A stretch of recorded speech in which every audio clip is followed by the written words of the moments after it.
Today we are going to discuss one of the marketing mix, that is product.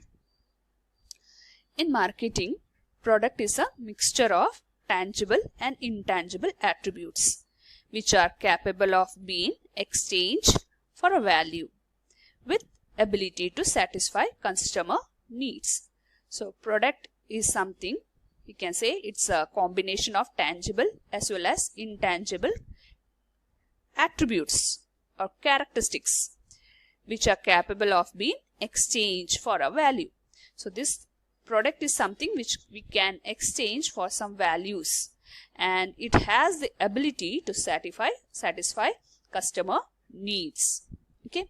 From the customer's point of view, what is a product? For them, a product is a bundle of utilities which is purchased because of its capability or capacity to provide satisfaction of certain needs. So product is something which satisfies their needs. So it gives the customer utility, a bundle of utilities. Okay. There are three types of benefits which a customer seeks to satisfy from the purchase of the product. So which are that benefit which they derive when they purchase this product? The first benefit is functional benefits. So if you are purchasing a motorbike, it is providing a transportation. So that benefit you are deriving, that is the function performed by a motorbike, is transportation. So a functional benefit is derived. Then because you have purchased that bike, your self-esteem have there is a increase in your self-esteem. So a psychological benefit is there attached with that product. So we can say that psychological benefit is also derived.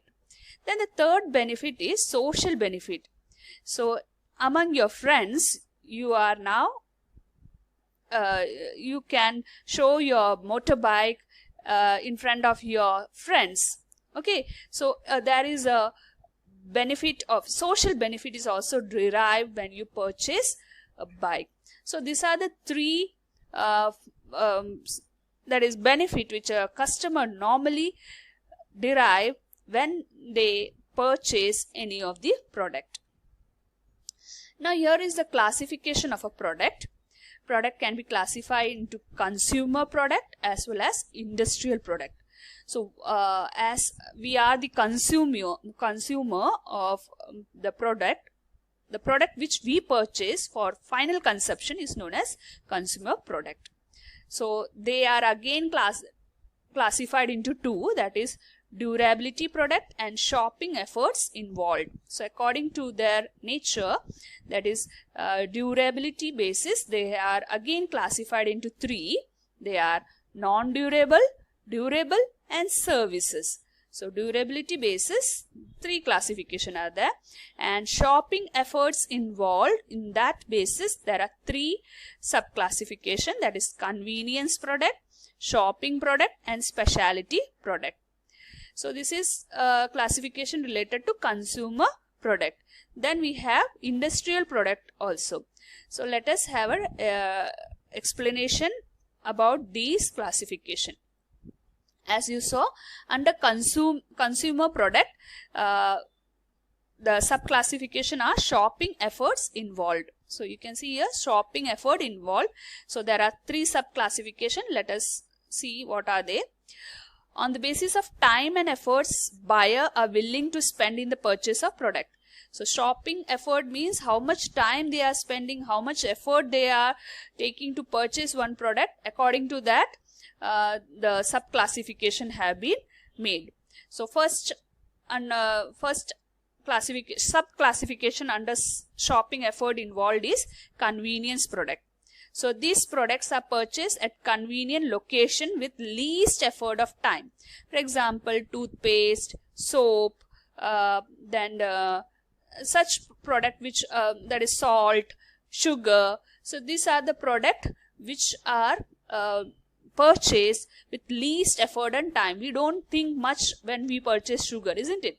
We don't waste time or effort to purchase this product.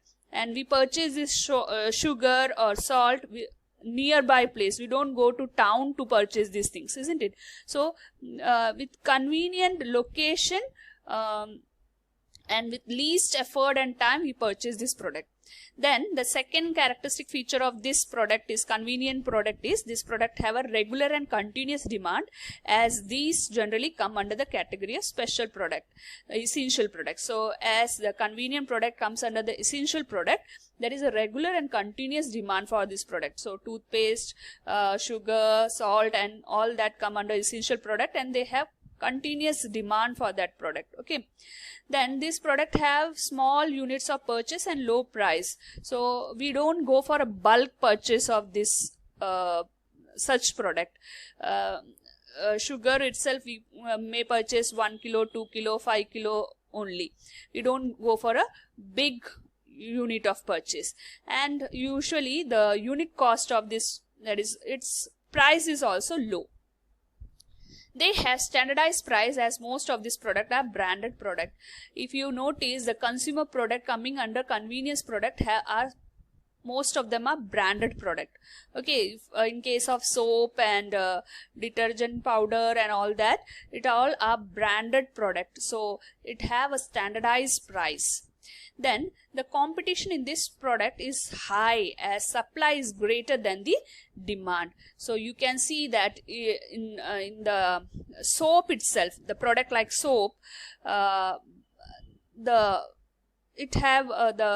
is great competition for this product, because the supply is greater and demand is not as high as supply.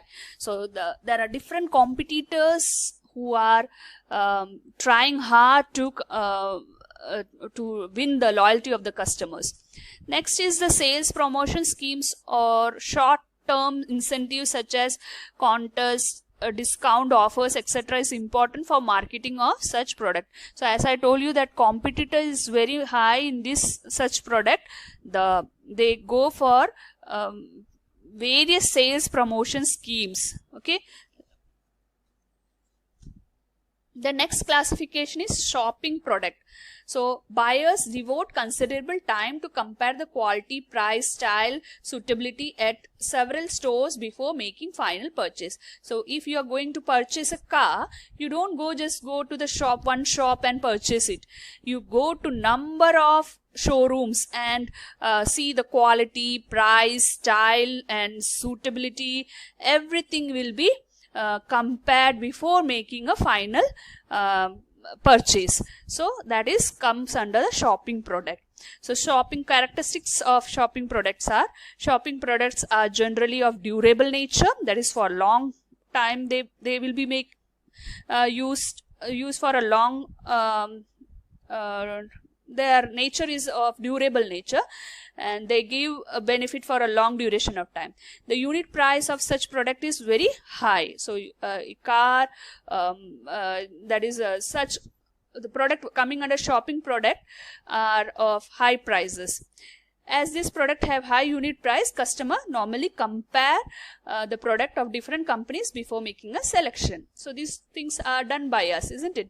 When we purchase a television, car and motorbike and such things, we go for a comparison of companies with the price and style, and many other things are compared.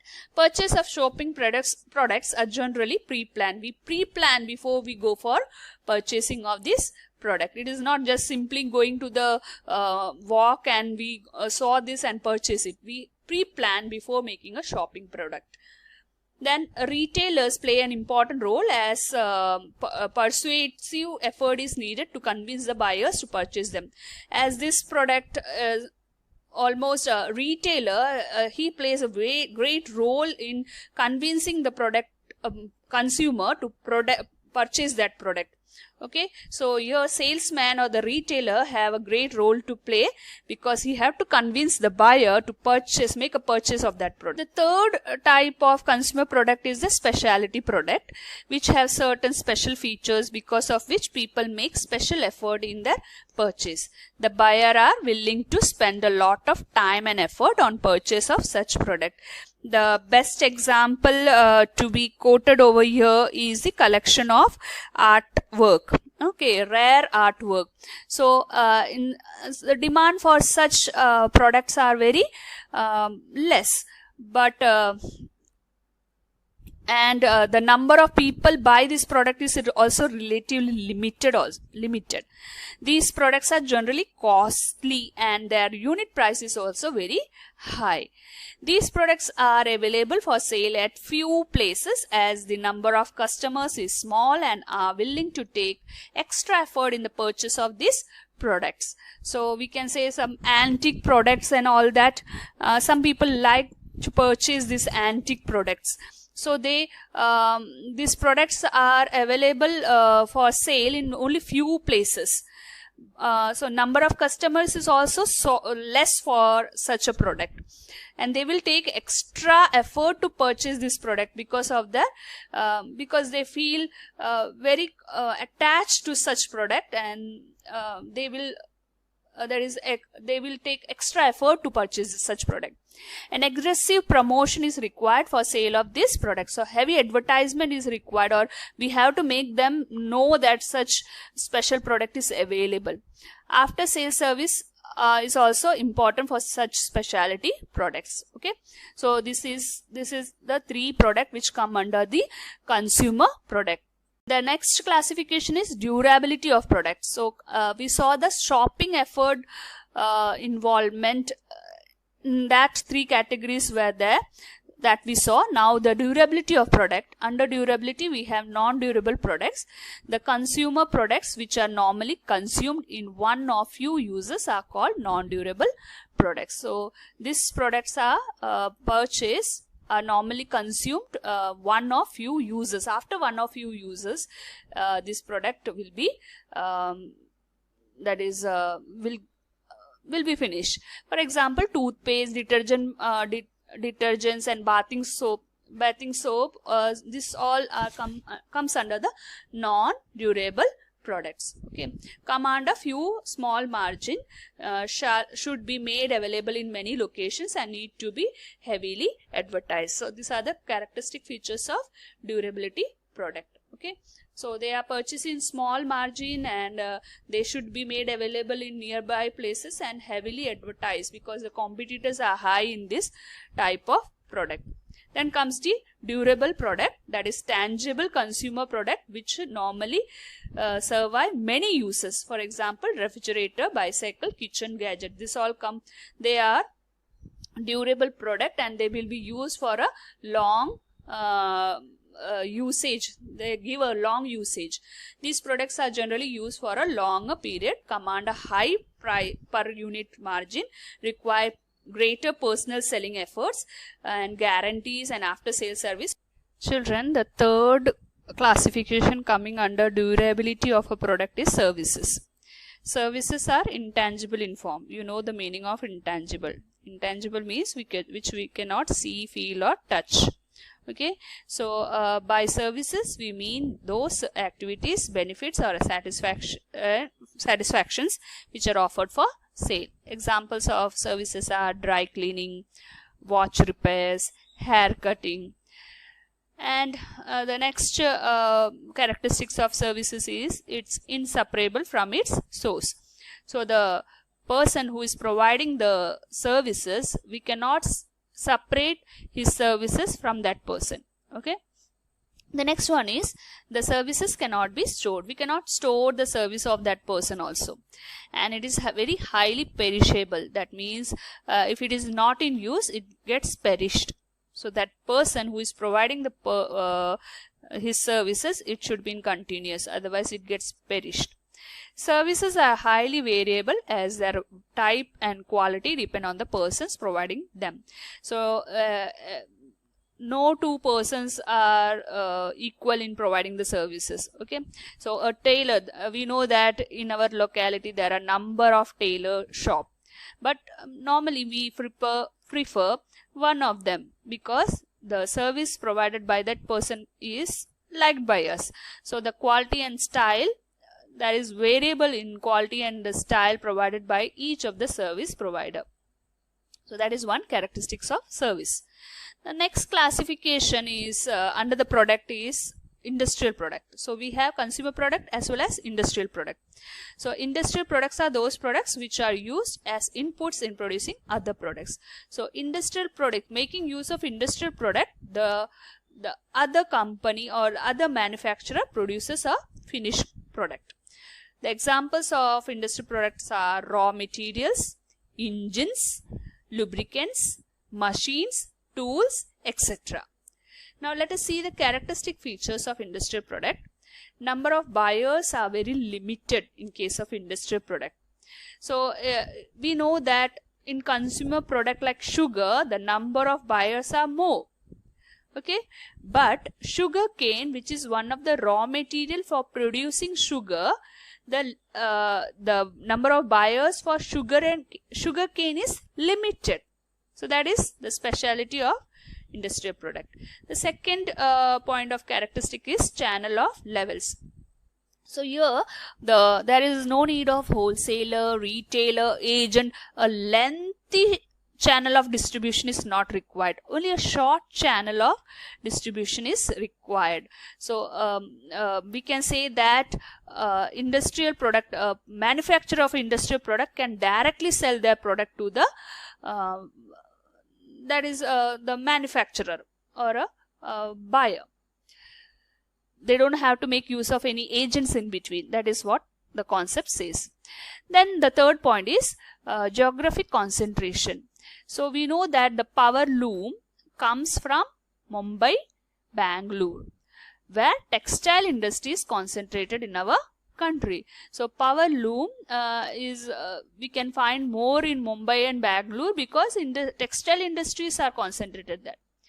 The next point is derived demand. How come the demand for industrial products are derived from the demand for the consumer products? So let us go for an example here. We know that the leather shoes. So the demand, if the demand for the leather shoe is more, then the demand for the leather will also be more. So that is what derived demand means. Okay. The next point is role of technical consideration. Technical consideration assumes greater significance in the purchase of industrial product because these products are very complex products. So because you are selling the machines and tools and all that, so they are very complex products. So technical consideration is given importance while purchasing industrial product. Then reciprocal buying is also one characteristic feature. Some big companies from basic industry. Children, what are basic industries? Examples are oil, steel, rubber and medicines. So they normally go for a reciprocal buying. The example given here is Ashok Leyland. So they are the manufacturer of trucks and heavy vehicles. So they buy tires and tubes from MRF. So MRF are the tire producers. So in turn, sometimes MRF they purchase trucks and vehicles from Ashok Leylands. So this is a case of reciprocal buying. Now leasing out. Industrial products is lease out rather than purchase of much heavy price products. So many cases instead of purchasing such heavy highly cost products, leasing out is also one facility which is followed in industrial product. So here is a classification of industrial product. We don't have to go with a brief with these points. We just understand which all are the classification related to industrial products. So they are classified under material parts, capital items and supplies and business services. Further classification is also given. In-depth explanation of these points are not required. You just note down which are the classification coming under industrial goods. So it is time to conclude our session today. We saw that there are 4 P's: product, price, physical distribution and promotion. We studied the classification coming under the product, consumer product and industrial product. Hope you are reading the textbook daily and underlining the main key points related to each of these topics. Attend the test paper and read the question before writing the answers. Meet you in the next class with the new concept. Till then, goodbye.